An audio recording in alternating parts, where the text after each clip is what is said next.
ভূমিকার কথা তুলে ধরে বলেন, এমন বিপর্যয়ের সময়েও ন্যায়ের সংগ্রাম থামানো উচিত নয়। তিনি দেশবাসীর কাছে প্রার্থনা ও সহমর্মিতা প্রকাশ করতে আহ্বানও জানান। অপরদিকে ডক্টর মাওলানা মিজানুর রহমান আজহারী ঘটনাটিকে শুধু একটি বিচ্ছিন্ন হামলা হিসেবে দেখেননি। তিনি বলেন, এটি সাম্প্রতিক সময়ের আইন শৃঙ্খলা পরিস্থিতির একটি বড় প্রশ্নচিহ্ন এবং সবাইকে শান্তি, ন্যায্যতা ও নিরাপত্তা রক্ষায় সতর্ক থাকতে হবে। তার ভাষায়, আমরা এমন আগ্রাসী ও রক্তাক্ত রাজনীতি চাই না।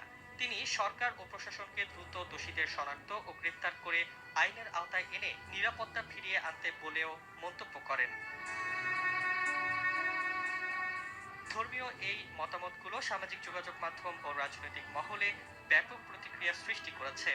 অনেকে বলছেন, হাদি যদি শহীদ হিসেবে বিবেচিত হন, তাহলে তা শুধু শোক নয়, বরং এক বহু মানুষের আশা ও ঐক্যের প্রতীক হয়ে উঠবে।